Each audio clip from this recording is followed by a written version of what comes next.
और मेरे भाइयों आ गया है हम लोग का 8000 सीरीज। जैसे हम लोग को जिसका इंतजार था वो घड़ी आ चुकी है, 8000 सीरीज आ गया है। लेकिन देखिए, आज जो वीडियो होने वाला, मैं आपको हर प्रोसेसर के बारे में अच्छे से समझाने वाला हूं। मैं वो सब बचकानी बातें नहीं करने वाला हूं कि इतना कोड से इतना थ्रेड्स है, वो सब आप लोग ऐसे ही देख सकते हो, ठीक है। जो मेन चीज है जिसको आप लोग को फोकस करना चाहिए और समझना चाहिए, वो चीज मैं आपको समझाऊंगा, ठीक है। क्योंकि ये सब बचकाना चीज है, सब जगह लिखा रहता है, कोड्स क्या है, थ्रेड्स क्या है, वगैरह वगैरह, ठीक है। बात सुनो मेरा अच्छे से। अभी इस चीज को स्टार्ट करने से पहले प्रॉपरली समझाना पड़ेगा आप लोग को, तभी आपको समझ में आएगा।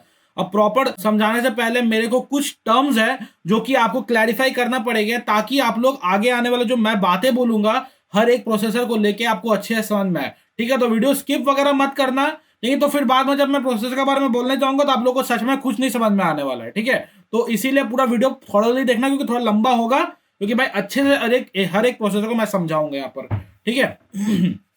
तो पहला चीज, हम लोग का एनपीयूज। बहुत लोग सुने होंगे कि हम लोग का एएमडी के जो 8000 सीरीज है उसमें एएमडी ने एनपीयूज को इंट्रोड्यूस किया है। बेसिकली एनपीयूज क्या होते हैं, पहले उसके बारे में बात करते हैं। NPUs are basically neural processing unit. मान लीजिए आपका जो ग्राफिक्स प्रोसेसिंग यूनिट है, या फिर हम लोग का जो एपीयू है, ठीक है, उनको बेसिकली मान लीजिए कोई भी एक डेटा है, फिर कोई भी ग्राफिक्स है जो कि उसको प्रोसेस करना है। फॉर एग्जाम्पल 10,000 अमाउंट ऑफ, मतलब 10,000 अमाउंट का डेटा है, तो उसको at a certain point of time या पीरियड ऑफ टाइम उसको प्रोसेस करना है। किसको? हम लोग का जीपीयू हो गया, एपीयू हो गया, ठीक है। तो उसको करने के लिए उसको उतना 10,000 पूरा का पूरा 10,000 ऑफ डेटा को भाई पूरा का पूरा मैनिपुलेट करना पड़ेगा, कैलकुलेशन करना पड़ेगा, हर एक डेटा को ले लेके फिर एएलयू में रखना पड़ेगा, फिर वहां से जब जरूरत होगा तो आउटपुट हो जाएगा। तो ये लॉन्ग प्रोसेस था बहुत ज्यादा, ठीक है।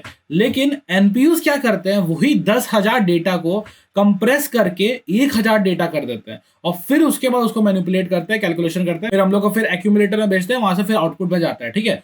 तो अब यहां पर क्या हो रहा है, 10,000 डेटा को जब कंप्रेस करके, सेम पावर है लेकिन कंप्रेस कर दिया 1,000 डेटा में, तो यहां पर क्या हो रहा है, एनपीयूज हो गया, फिर जीपीयूज हो गया, फिर एपीयूज हो गया, जो भी प्रोसेसिंग यूनिट है उसको काम कम करना पड़ रहा है। कम काम में उसका ज्यादा काम हो जा रहा है, तो यहाँ पर क्या आ रहा है, वो ज्यादा हीट भी जनरेट नहीं करेगा। उसका वजह से क्या है, हम लोग का प्रोसेसर भी ठंडा रहेंगे और एफिशिएंसी भी अच्छा खासा रहेगा हम लोग का प्रोसेसर का। ये एक फायदा है, ठीक है। और लॉन्ग लाइफ भी चलेगा, ज्यादा हीट जनरेट नहीं होगा, डेफिनेटली तो बहुत अच्छा लॉन्ग टाइम तक चलेगा अपना प्रोसेसर। तो ये एक बेनिफिट है, जिसको और फास्ट भी काम करेंगे, तो ये एक बेनिफिट है हम लोग का एनपीयूज का। और सिर्फ यही नहीं, अभी और सुनिए। एनपीयूज का और एक काम है। एनपीयूज बेसिकली क्या करते हैं, मैंने जैसे बोला कि हम लोग ह्यूमन के न्यूरॉन्स को प्रेडिक्ट करते हैं। मतलब हम लोग के जो सीपीयूज होते हैं उसमें जो रजिस्टर्स होते हैं, ठीक है, या फिर हम लोग के कैश मेमोरी होता है, उन लोग का काम क्या होता है कि भाई जो नेक्स्ट डेटा या फिर जो नेक्स्ट बाइनरी नंबर या फिर जो नेक्स्ट एड्रेस जहां पर हम लोग का डेटा है जो हम लोग को फेच करना है, वो जल्दी से मैं जनरेट करके रखूं, वो जल्दी से मैं प्रेडिक्ट करके रखूं कि भाई सीपीयू को अब कौन सा डेटा का जरूरत होगा, या फिर वो डेटा जिसको सीपीयू को जरूरत हो कहां पर मेरे को मिलेगा, मेमोरी में कौन सा रो में मिलेगा मेरे को, वो चीज मैं पहले से फेच करके, मतलब प्रेडिक्ट करके रखूं, ठीक है। अब वही काम एनपीयूज करते हैं, लेकिन ये थोड़ा सा और अलग लेवल का करते हैं। अलग लेवल का मतलब ये बेसिकली सीपीयूज का जो प्रेडिक्ट करना है कि वो लोगों को क्या इनपुट लगेगा वो नहीं, बेसिकली सीपीयू को जो चला रहा है उसको प्रेडिक्ट करते हैं। मतलब ह्यूमन को न्यूरॉन्स को ये लोग प्रेडिक्ट करते हैं कि भाई अगर आपने फॉर एग्जांपल अभी कोई GTA 5 गेम खेल रहे हो, आप गाड़ी चला रहे हो, आपको गाड़ी चलाते रहते अभी आपको मन कर रहा है कि गाड़ी से उतरने का, तो वो प्रेडिक्ट कर लेगा कि भाई बंदा अभी गाड़ी से उतरने वाला है, तो वो पहले से ही रेडी होकर सीपीयू को बोल देगा, अरे भाई अभी बंदा एफ टिपने वाला है क्योंकि उसको गाड़ी से उतरना है, तो तुम रेडी हो जाओ सब कुछ, क्योंकि मैं अभी फटाक से तुमको इनपुट भेजने वाला हूँ, तो अपना काम प्रोसेस स्टार्ट कर दो, ठीक है, एएलयू में जाके। तो वो बेसिकली हम लोग को प्रेडिक्ट कर देता है। अब हम लोग को प्रेडिक्ट करने की वजह से क्या हो रहा है, और जल्दी काम हो जा रहा है। सीपीयू को वो पहले से बोल दे रहा है कि रेडी रहने के लिए, तो वो और जल्दी हो जा रहा है। तो देख रहे हो, सीपीयू को नहीं, हम लोग का ह्यूमन न्यूरॉन्स को लोग प्रेडिक्ट कर रहा है। ये बेसिकली क्यों हो पा रहा है, क्योंकि ऑफ एआई टेक्नोलॉजी भी हर जगह बढ़ गया है, इसलिए यहाँ पर राइजन ने अपना एआई टेक्नोलॉजी यूज किया, जिसकी वजह से ये चीज हो रहा है। अब ये चीज पहले क्यों नहीं था, कमर्शियली पहला बार ये रिलीज हुआ एएमडी में, पहले क्यों नहीं था, क्योंकि किसी ने सोची भी नहीं थी। मतलब ये बेसिकली सर्वर्स में यूज होता था, ठीक है, सर्वर बेसिस में, जो हम लोग का जियोन हो गया है, हम लोग का एएमडी का थ्रेड रिपर वगैरह हो गए, उनमें यूज हुआ था। लेकिन अभी यहाँ पर पहली बार कमर्शियली एएमडी ने यूज किया हुआ है, हम लोग को मतलब इंट्रोड्यूस किया है एनपीयूज को। लेकिन हाँ, मैं आपको एक चीज क्लियर बता दूं, ये जो एनपीयूज है बेसिकली ये हम लोग के पूरे एकदम अच्छा खासा एकदम फॉर्म में नहीं है, क्योंकि भाई बेसिक लेवल का ही है एनपीयूज। क्योंकि भाई देखो, नया नया पहला वर्जन है, और दूसरा चीज है भाई, जो सर्वर में होते हैं वो अच्छे खासे बड़े भी होते हैं साइज में। सर्वर से अगर कोई चीज तुम कमर्शियल में लेके आओगे तो उस लेवल का एफिशिएंसी तो नहीं देगा, तुमको थोड़ा कम ही देगा। तो डेफिनेट सा बात है, तो कॉमन सेंस सा बात है, ठीक है।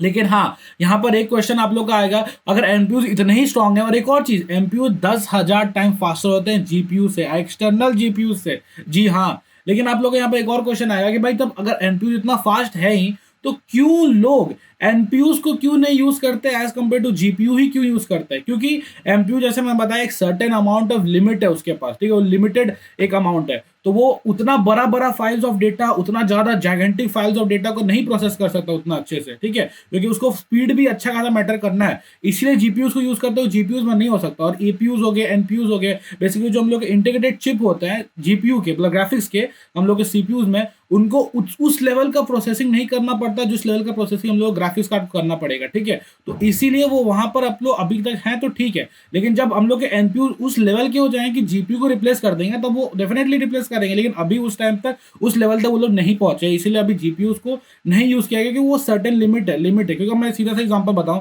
कैश मेमोरी है ना, लेकिन L1 कैश इतना कम केबी ऑफ स्पीड क्यों देता है, 500 केबी 600 केबी ऑफ स्पीड क्यों देता है? क्योंकि जितना कम स्पेस, कितना कम जीबी, उतना ज्यादा स्पीड, उतना ज्यादा स्पीड। तो वही एनपीयू का काम है, स्पीड बढ़ाना है। तो इसीलिए अगर ज्यादा अमाउंट ऑफ जीबी उसको या फिर ज्यादा अमाउंट ऑफ डेटा उसको प्रोसेस करने के लिए देंगे, तो वहां पर उसका स्पीड हैम्पर होगा।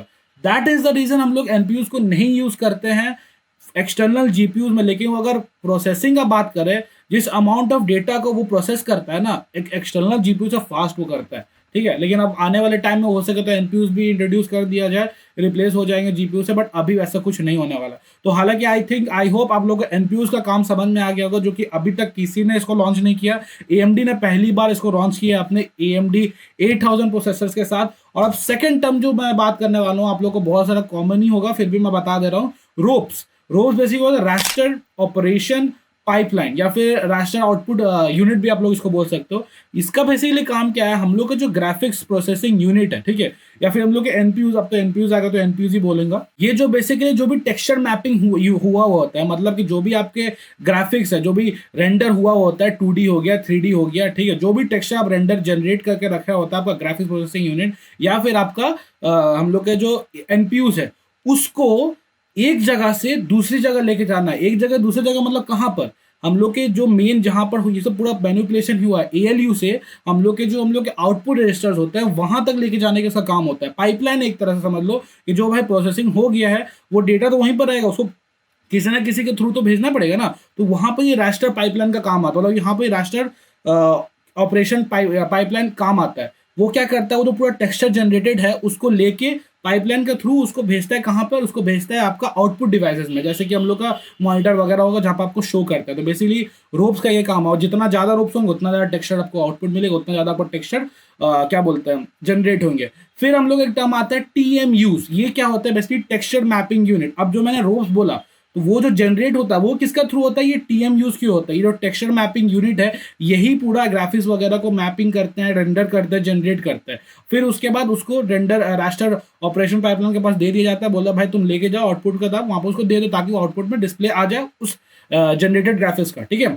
फिर एक और टर्म्स आप लोग सुनेंगे, टोप्स क्या होता है, ट्रिलियन ऑपरेशन पॉइंट या फिर कुछ ऐसा था, मैं फुल फॉर्म भूल रहा हूँ इसका। लेकिन इसका बेसिकली काम क्या है, ये प्रेडिक्ट करता है, ये बताता है कि एक चिप, एक एआई चिप एक सेकंड में कितना ट्रिलियंस ऑफ डेटा को प्रोसेस कर सकता है, कितना ट्रिलियंस ऑफ डेटा को प्रोसेस कर सकता है एक सेकंड में, कितना लोड ले सकता है बेसिकली एक एआई चिप।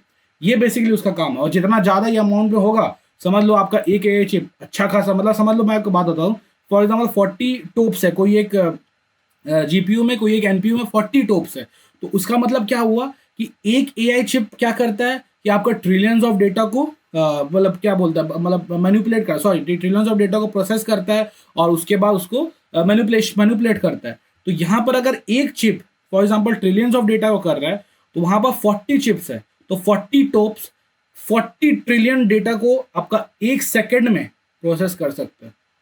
तो भाई समझ लो, आई होप आपको एग्जांपल समझ में आ गया मैं क्या बोलना चाह रहा हूँ, ठीक है। तो ये कुछ टर्म्स है जो मुझे आपको क्लैरिफाई करना जरूरी था, क्योंकि इसमें इसके बात होंगी ताकि आपको अच्छे से क्लियर हो जाए। क्योंकि मैं यहाँ पर खाली कोड थ्रेड हो गया, बूस्ट क्लॉक, बीस क्लॉक, भाग वो सब नहीं बताने वाला हूँ, बच्चा वाला चीज, तो काम का चीज वो सुनो, ठीक है। तो चलो हम लोग स्टार्ट करते हैं पहला प्रोसेसर थे। पहले बात करेंगे गाइस हम लोग का Ryzen 7 8700G के बारे में, जो कि हम लोग का जी सीरीज का 8000 का जी सीरीज का टॉप मोस्ट प्रोसेसर है, मतलब एनपीयू है, ठीक है। तो पहले बेसिक चीज के बारे में बात करते हैं। 8 कोर 16 थ्रेड्स के साथ आते हैं। 5.1 गीगाहर्ट्ज का मैक्स स्पीड है और बेस स्पीड आई थिंक 4.2 का गीगाहर्ट्ज का बेस स्पीड है। 24 MB ऑफ कैश है, लेकिन L2 कैश इसका 1 MB है हर एक कोड के लिए। 65 वॉट्स का TDP है, ठीक है। अब ये जो है डेफिनेटली NPU के साथ आता है। Ryzen AI जो NPU है उसके साथ आते हैं, और ये हॉक पॉइंट सिलिकॉन के साथ आते हैं जो कि 4 mm का सिलिकॉन है, ठीक है, अच्छा खासा है। और इसका बारे में अगर बात करूं तो ये जो हम लोग का NPU के साथ आ रहा है, रेडियन जो ग्राफिक्स के साथ आ रहा है, बेसिकली वो है 780M। अब इसका बारे में बात करूं तो गाइज ये जो है अच्छा खासा ग्राफिक्स है। इसमें आप लोग को अमाउंट 768 स्ट्रीम प्रोसेसर मिल रहे हैं। स्ट्रीम प्रोसेसर क्या है, आप लोग जो कूडा कोड्स देखते हो ना, एनवीडिया के कूडा कोड्स, बेसिकली जो कोड्स है जिसमें ये पूरा प्रोसेस होता है। एक बार थोड़ा समझा देता हूँ। स्ट्रीम प्रोसेस हो गया या फिर कूडा कोड्स हो गए, हर एक कोड में अपना खुद का रजिस्टर होता है, अपना खुद का ALU होता है, अपना खुद का पूरा सिस्टम होता है, लाइक आउटपुट रजिस्टर, बसेस होते हैं जिसका थ्रू पूरा प्रोसेस करता है पूरा एक रजिस्टर, पूरा एक कोड, ठीक है। तो अब मान लो कोई एक कोड को 5 डेटा प्रोसेस करना है, तो वो क्या करेगा, सबसे पहले उसका मेमोरी में फेच करेगा, मतलब मेमोरी में रखेगा, वहां से फेच करना होगा तो एड्रेस रजिस्टर फेच करेगा, प्रोग्राम काउंटर जनरेट करेगा, ALU पूरा प्रोसेस करेगा, फिर हम लोग का एक्यूमुलेटर में रखा जाएगा, फिर आउटपुट में दिया जाएगा, ठीक है। बस का थ्रू ये सब पूरा का पूरा होता है, जो कि हम लोग को सेलेक्ट 1 लाइन होता है, फिर सेलेक्ट SOS0 लाइन होता है, ठीक है। तो ये बेसिकली हर कोड्स एंड थ्रेड्स करते हैं। तो वही amount of stream processors cores ही हैं, वो है इसमें 768 और कंप्यूट यूनिट्स अराउंड 12 और 10 का आसपास है। उसको भी आप लोग की तरह कोड्स ही समझो, वो भी कोड्स ही हैं, ठीक है, मतलब प्रोसेसर के कोड्स ही है। फिर इसमें आपको 48 TMUs मिलते हैं, 32 रोप्स मिलते हैं गाइज, जो कि मैंने अभी आपको एक्सप्लेन किया क्या होते हैं TMUs और रोप्स, तो सोच लो अच्छा खासा है। और सबसे बड़ा बात, ये जो हम लोग के रेडियन ग्राफिक्स आ रहा है, ये गाइस अराउंड 25 मिलियन ट्रांजिस्टर्स के साथ आ रहा है। और जितना ज़्यादा ट्रांजिस्टर्स होगी, उतने ज़्यादा स्विचेस होगी, उतने ज़्यादा वर्ड्स प्रोवाइड मतलब स्टोर होगा, जितना ज़्यादा वर्ड स्टोर होगा उतना ज़्यादा अच्छे से प्रोसेसिंग करेंगे। जितना अच्छे से प्रोसेसिंग होगा उतना ज़्यादा ही पावर जनरेट होगा, ठीक है। ज़्यादा पावर जनरेट होगा तो ज़्यादा ग्राफिक्स प्रोसेसिंग यूनिट, मतलब ज़्यादा ग्राफिक्स प्रोसेसिंग, आपको अच्छा खासा स्मूथनेस गेम प्ले में आपका जो भी काम होगा उसमें आपको मिलेगा, ठीक है। तो जितना ज़्यादा ट्रांजिस्टर उतना अच्छा। 25 मिलियन ऑफ ट्रांजिस्टर्स है इसके अंदर। PCI Express 4 के साथ आता है, एज हम लोग का जो हॉक पॉइंट सिलिकॉन है वो PCI Express 4 को सपोर्ट करता है गाइज, तो PCI Express 4 के साथ ही आता है, ठीक है। बट कोई इशू नहीं है, PCI Express 4 भी बहुत अच्छा है, आप लोग टेंशन मत लो गाइज, मस्त आपका गेमिंग वगैरह जो करना सब होगा, ठीक है। और ये Zen 4 आर्किटेक्चर पे आता है डेफिनेटली। अब Zen 4 आर्किटेक्चर की एक तो बात है, बहुत लोगों को आई थिंक पता होगा, नहीं पता होगा तो मैं बता दे रहा हूँ कि Zen 4 जो है वो बेसिकली जितने भी कोड्स है, हर कोड Zen 4 है, ठीक है। 8 कोड्स है, 8 के 8 कोड इसमें 8700G में Zen 4 है। और जो NPU का जो भी हम लोग के AMD प्रोवाइड कर रहे हैं, जिस लेवल के NPU, वो पूरा का पूरा NPU का पोटेंशियल 8700G के साथ है, ठीक है। तो हम लोग के जो Zen 4 है उसका जितना भी कोर्स है, हर कोर्स Zen 4 है, ठीक है। अब हर कोर्स के साथ एक UEFI CPPI का एक फीचर आता है। वो बेसिकली क्या करता है, CPPI आपका जो हम लोग का बायोस होता है या फिर हम लोग का OS भी बोल सकते हैं, उसको जो वर्क है वो बोल देता है कि भाई तुमको जितना वर्कलोड देना है मेरे तरफ दो, हम बैठे हैं, जो काम होगा हम करके देंगे, तुम अपना बिंदास वर्क थ्रो करो मेरा ऊपर। तो इससे क्या होता है, बायोस हो गया या फिर OS हो गया, वो पूरा एकदम अपना प्रोसेसर के हिसाब से, प्रोसेसर के साइड से एकदम पूरा एकदम सेटिस्फाइड रहता है कि भाई चलो इसके पास मैं कोई भी वर्कलोड दूंगा या आराम से अपना काम कर लेगा। तो उसमें क्या है, वो डर के OS हो गया या फिर अपना बायोस हो गया अपना प्रोसेसिंग नहीं देगा, मतलब डेटा नहीं फ्लो करेगा। अगर ज्यादा डर के करेगा तो उसकी वजह से क्या लेटेंसी होगा, परफॉर्मेंस में आपको डाउनग्रेड मिलेगा। तो वो चीज हम लोग का Zen 4 में नहीं है, क्योंकि वो क्लैरिफाइड कर दिया गया है हर एक कोर की तरफ से बिकॉज ऑफ Zen 4 आर्किटेक्चर, ठीक है। तो ये चीजें हैं इसके अंदर। मैंने आपको और हाँ एक और चीज, टोप्स के बारे में जो मैंने आपको बताया, टोप्स क्या होता है, ट्रिलियन ऑपरेशन, इस पर याद भूल गया, मतलब ये भूल गया। टोप से बेसिकली फुल फॉर्म आप लोग देख लेना, फुल फॉर्म मैं भूल गया, तो सब ट्रिलियन ऑपरेशन पाइपलाइन में कुछ था, ठीक है। तो अब ये बेसिकली जैसे मैंने आपको बताया कि ये क्या करते हैं, हर एक AI चिप जो भी डेटा प्रोसेस करता है, ट्रिलियंस ऑफ डेटा प्रोसेस करता है एक सेकंड के अंदर, वो कितना ट्रिलियंस ऑफ डेटा प्रोसेस करेगा एक सेकंड के अंदर, वो बताता है बेसिकली, ठीक है। तो अब यहाँ पर जो टोप्स है इसके अंदर 8700G के अंदर वो बेसिकली हैं आपके 39 आई थिंक, 39 टोप्स है, जिसमें 16 टोप्स आपके NPUs के पास है। अब NPUs क्या है वो तो बताया, उसके साथ 16 टोप्स है, तो आप लोग सोच लो टोप टपा टप करेगा, ठीक है। तो ये अच्छा खासा आपका प्रोसेसर होने वाला है। अब थोड़ा सा प्रैक्टिकल वे में अगर बात करें तो ये आपको भी पता होगा, बहुत लोगों ने देखा होगा कि ये आपका जडाई फॉलन हो गया हम लोग का, फिर हॉकवर्ड लेगेसी हो गया, उसमें अराउंड 40-50 FPS तो गेमिंग में दे ही दे रहा। तो मतलब समझ लो स्पाइडरमैन हो गया, GTA 5 हो गया, call of duty modern warfare 3 हो गया, जडाई फॉलन हो गया, लास्ट ऑफ हो गया, सब में आपको डिसेंट अच्छे खासे 40-50 FPS तो मिलेंगे गेमिंग करने के लिए। आपको ग्राफिक्स कार्ड का जरूरत नहीं होगा, अच्छा खासा आपको गेमिंग हो जाएगा बिना ग्राफिक्स कार्ड के। बहुत अच्छा खासा ये प्रोसेसर होने वाला है, सॉरी एनपीयू होने वाला है, ठीक है। प्राइसिंग के बाद मैं अभी पूरे तरह से नहीं बता पाऊंगा गाइस, क्योंकि मुझे खुद प्राइसिंग नहीं पता है ठीक से, लेकिन इतना मैं बता पाऊंगा। देखो जो सब दिया हुआ वो दे रहा, तो इंडिया का प्राइसिंग डिफरेंट होगा, बाहर का डिफरेंट है, ठीक है। तो बाहर से इंडिया का कैलकुलेट मत करो। फिर भी मैं आपको एक बात बता दे रहा हूँ कि जो प्राइसिंग हो गया गाइस, वो समझ लीजिए आपका जो 8700G है, 5700G जो प्राइसिंग में आता है, लाइक 18,000 का अप्रॉक्स ना, तो उससे 25,000 का अप्रॉक्स होगा, I think so. There are chances कि 25-26 हज़ार का आसपास का, या फिर 30,000 का भी हो सकता है, डन नो। बट प्राइसिंग आप लोग देख लो, मैं प्राइसिंग एक्जैक्टली क्लियर नहीं कर रहा हूँ, क्योंकि प्राइसिंग जो होने वाली है वो हम लोग को जब इंडिया में आएगा एक्जैक्टली तभी मैं बताऊंगा। अभी मैं हवा में प्राइसिंग नहीं बताना चाहता, ठीक है। तो वही 25-26 मेरे को जहाँ तक लगता है उसी का राउंड होगा, उससे ज़्यादा भी हो सकता है, ठीक है। तो ये चीज़ें थे हम लोग के 8700G का बारे में। 5600G जो है हम लोग का, सॉरी Ryzen 5 8600G जो उसका बारे में बात करूँ गाइज, तो वो जो होने वाला है, हाँ एक चीज बताना बोल गया, 780 हम लोग के एम जो रेडियन ग्राफिक्स है वो 2.9 गीगाहर्ट्ज का बूस्ट फ्रीक्वेंसी है। सिर्फ ग्राफिक्स का मैं बात कर रहा हूँ, तो समझ लो भाई बवाल है, बवाल लिटरली बवाल है, ठीक है। फिर हम लोग का Ryzen 5 8600G, इसका अगर बेसिक चीज का बात करूँ तो 6 कोर 12 थ्रेड 5 गीगाहर्ट्ज का बूस्ट फ्रीक्वेंसी है। और अगर मैं इसका बेस का बात करूँ तो 4.32 अप्रॉक्स ऐसे ही कुछ है, ठीक है। 22 MB ऑफ कैश यहाँ पर दिया है। बेसिकली आपको एक सेम है, L2 के लिए आपका 1 MB ऑफ कैश है हर एक कोर्स के लिए, ठीक है। 65 वॉट्स का TDP है, 760 रेडियन ग्राफिक्स है। चलो इसका बात करते हैं। ये अप्रॉक्स आपको 512 स्ट्रीम प्रोसेसर के साथ आता है, 16 रोप्स के साथ आता है, 32 TMUs के 32 अप्रॉक्स 33 अप्रॉक्स TMUs के साथ आता है, ठीक है। और इसमें भी आपको सेम 25 मिलियंस ऑफ ट्रांजिस्टर्स मिलते हैं एज कम्पेयर टू आपका रेडियन का 780M। तो भाई कुछ ज़्यादा डिफरेंस नहीं है अगर बात करा जाए इन केस ऑफ ट्रांजिस्टर्स। तो परफॉर्मेंस का अगर बात करो तो भाई दोनों में बहुत बड़ा डिफरेंस नहीं है, ऑलमोस्ट सेम ही परफॉर्मेंस है। तो जो भी बंदा अगर सोच रहा है 8700G लेने का, उसका बजट उतना नहीं है, तो अगर फिर वो कॉम्प्रोमाइज कर रहा है मदरबोर्ड में 8700G लेने के लिए, तो ब्रो तुम कॉम्प्रोमाइज मत करना, उसके बदले तुम 8600G लेना, वो भी तुमको सेम अमाउंट ऑफ परफॉर्मेंस दे देगा, वो भी थोड़ा सा कम प्राइसिंग में, ठीक है। तो ये चीज याद रखना। हाँ वो एक चीज है कि एनपीयू का फुल पोटेंशियल यूज नहीं कर पाएगा, क्योंकि 6 कोर 12 थ्रेड के साथ आता है। फिर भी भाई वो फुल पोटेंशियल से कम भी नहीं करेगा, अच्छा खासा ही करेगा, मतलब समझ लो ना, ठीक ठाक ही करेगा, मतलब वो मजा आने वाला है, ये बात याद रखना, ठीक है। तो ये चीज है।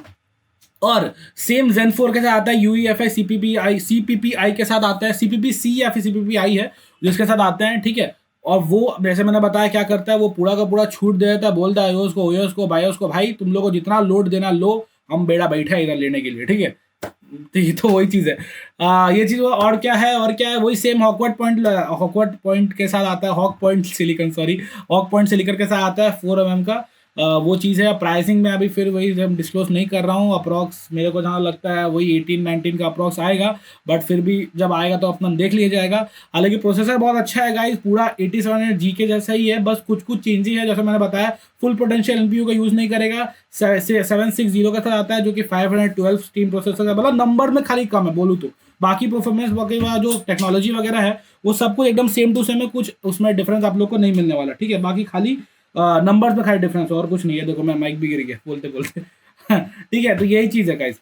अब यहाँ पर बात होगा Ryzen 5 8500G और Ryzen 5 8500G का अगर बात करो तो देखो पहले बेसिक चीज़ का बात कर लेता हूँ। 6 कोर्स 12 थ्रेड्स के साथ आते हैं, 5 गीगाहर्ट्ज का मैक्स बूस्ट है और बेस है 3.50 अप्रॉक्स का है इसका। 22 MB का कैश है, वही सेम आपका 1 MB का आपको कैश मिलेगा हर एक कोर के लिए, L2 कैश, ठीक है। 65 वॉट्स का TDP है और 740 ग्राफिक्स। अब ये जो 740 ग्राफिक्स है ये कोई बहुत अच्छा खासा ग्राफिक्स, उतना भी बहुत बीफी या फिर बहुत अच्छा खासा बोलोगे 760X, अरे 70, अरे यार ये 7800 बोल के 78 मुंह में बैठ गया। 760M या 780M जैसे नहीं है। इट्स अराउंड कितना बोलोगे 300-400 का अप्रॉक्स इसमें स्ट्रीम प्रोसेसर होंगे, 8 रोप्स होंगे, 16 या 17 या 32 आई थिंक जो TPUs है, TMUs है, ठीक है। और जो इसमें आपका ट्रांजिस्टर्स लगे हुए वो है सिर्फ और सिर्फ 1 मिलियन। 3200G में भी हम लोग को 4 मिलियन का अप्रॉक्स ट्रांजिस्टर दिए है, तो मतलब ठीक है, कंपनी लॉन्च किया, लेकिन भाई अब कहीं ना कहीं तो थोड़ा बहुत तो चीप आउट करना पड़ेगा, तो यहाँ पर है। ठीक है, तो ये प्रोसेसर के लिए, सॉरी ये एनपीयू नहीं, इसको प्रोसेसर ही बोलेंगे। और एक और इसमें कैश है, ये एनपीयू के साथ नहीं आता है, इसमें एनपीयूज नहीं है। ठीक है, नॉर्मल इसमें आईजीपीयूज है, लेकिन इसमें एनपीयूज नहीं है। ये बात ये वैसे याद रखना कि दो आगे का जो प्रोसेसर है 8600G और 8700G, उसमें ही एनपीयूज है, राइजन एआई के साथ आता है, लेकिन ये दोनों एनपीयूज नहीं है, इनमें नहीं है एनपीयूज। ठीक है, ये जो है नॉर्मल आईजीपी के साथ आते हैं। और एक और चीज इसमें कैश है कि आपका जो Zen 4 आर्किटेक्चर है ना, वो फॉर एग्जांपल यहाँ पे जो 6 कोर, उसमें सिर्फ 2 ही कोर, ये दोनों में सिर्फ 2 ही कोर आपको मिलेंगे, मतलब 8500G और 8300G दोनों में, ये वाला और ये वाला दोनों में आपको जो 2 कोर है सिर्फ वही आपको मिलेंगे Zen 4 टेक्नोलॉजी का। बाकी के जो 4 कोर्स हैं या फिर बाकी के जो 2 कोर्स है वो Zen 4C टेक्नोलॉजी का मिलेंगे। वो बेसिकली एक अंडर क्लॉक्ड वर्जन है बोल सकते हो हम लोग का Zen 4 टेक्नोलॉजी का। मतलब कि जो बूस्ट क्लॉक स्पीड आपका Zen 4 का प्रोसेसर देंगे, जैसे मान लीजिए अगर इसका कोई प्रोसेसर है, ये जो 5 गीगाहर्ट्ज आप लोग मैक्स स्पीड देख रहे हो ना, वो सिर्फ 2 कोर ही दे पाएगा, बाकी जो 4 कोर है वो उतना नहीं दे पाएंगे, उसका बेस स्पीड में रहेगा 3.50 में, समझे, और कुछ नहीं। यही चीज मेरा मेन है, मैं बताना था तो मैं बता दिया आपको। तो ये चीज हमेशा ध्यान में रखना। और वो जो UEFI CPPC जो मैंने बताया था, जो कि वर्कलोड असाइन करने के लिए बोल देता है, मतलब एकदम फ्री कर देता है बायोस को और ओपीएस को, सॉरी ओएस को, कि भाई तुम लोग को जितना वर्कलोड भेजना भेजो, हम है संभालने के लिए। वो चीज भी इसमें मिसिंग है, क्योंकि वो Zen 4 में आता है, Zen 4C में नहीं आता। अब सिर्फ 2 कोर Zen 4 के साथ आते हैं, तो आप लोग समझ ही लो किस अमाउंट में होंगे।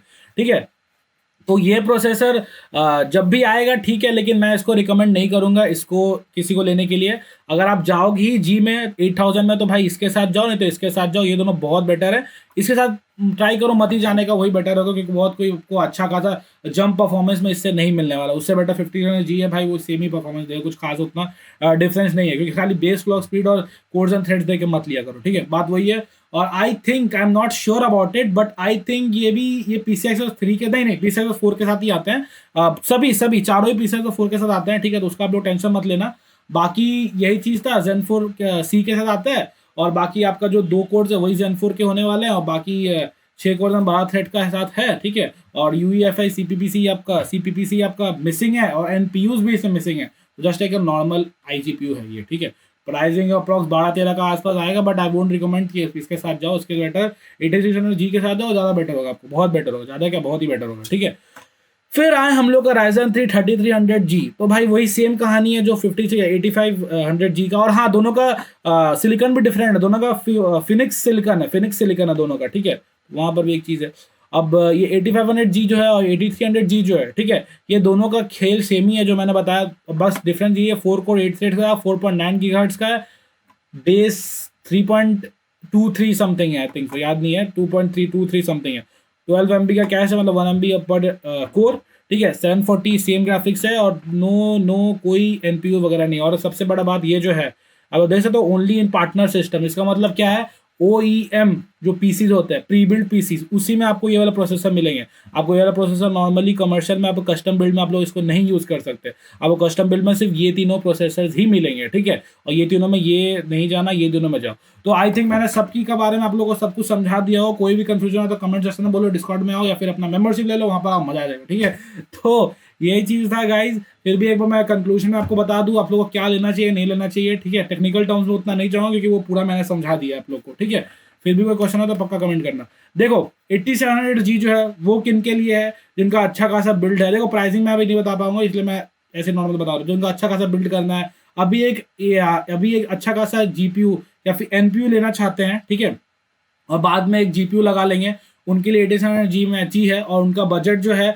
अच्छा खासा है, वो कोई भी कॉम्प्रोमाइज़ नहीं कर रहा मदरबोर्ड में, वो कोई भी कॉम्प्रोमाइज़ कर रहे, कोई और भी सिस्टम, कोई और भी चीज़ में। फिर उसके बाद ये वो ले रहे 8700G, तो उनके लिए अच्छा है। आप लोग वो जो लोग हैं, वो लोग 8700G में जा सकते हो। लेकिन जो लोग मदरबोर्ड कॉम्प्रोमाइज़ करके चाह रहे हो कि हमको 8700G मिल जाए, या फिर कोई और पार्ट कॉम्प्रोमाइज़ करके, जो कि इंपॉर्टेंट पार्ट्स होगा हम लोग का पीसी पूरा कंपोनेंट्स का, वो कॉम्प्रोमाइज़ करके सोच रहे 8700G मिल जाए, तो वो लोग के लिए 8600G है। और 8600G ही ज़्यादातर लोग लो बेटर है, क्योंकि वैल्यू फॉर मनी भी है, पैसा भी कम मिलेगा, और परफॉर्मेंस ऑलमोस्ट सेम मिलेगा, अच्छा खासा परफॉर्मेंस मिलने वाला है। और 8500G जो है वो उसमें मत ही जाओ, क्योंकि उसका परफॉर्मेंस ऑलमोस्ट आपको 3200G या 5600G के बीच में लाई करेगा, फिर उसके जितना ही देगा, कुछ खास डिफरेंस आपको नहीं मिलने वाला है। ठीक है, अब बस एक डिफरेंस है, पिक्सल का 4 मिलेगा, बाकी और कुछ नहीं, बाकी सब कुछ सेम है। तो भाई उसमें मत ही जाओ, बेटर होगा। तो आप लोग हमेशा ट्राई करो ये दोनों के में जाने का, जो भी 8000 सीरीज में जी आएंगे इसमें या फिर इसमें, इसी में जाना, इसमें अवॉइड ही करो, बेटर हो। ये तो भाई ऐसे भी नहीं मिलेगा, ठीक है।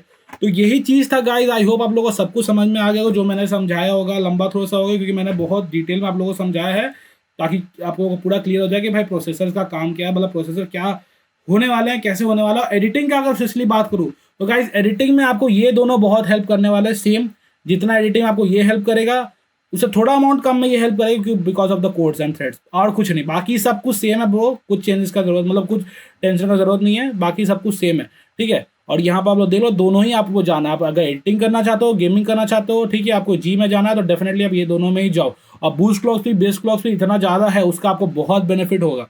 अब वो कैसे होगा, क्योंकि वो रजिस्टर्स में हम लोग के जो डेटा फ्लो पूरा होता है, उसमें हम लोग का क्लॉक स्पीड का बहुत महत्व है, ठीक है। ये किसी और वीडियो में हम लोग डिस्कस करेंगे, डेटा फ्लो का जब बात करेंगे, मेमोरी का और सीपीयू का बीच में डेटा फ्लो किस तरीके से होता है, उसका बीच में जब हम लोग बात करेंगे पूरा डिटेल डायग्राम को वाइज, तो वहाँ पर आपको क्लियर हो जाएगा। क्योंकि अभी बताऊंगा बहुत ज़्यादा लंबा वीडियो हो जाएगा, फिर आपको कन्फ्यूजन हो जाएगा, ठीक है।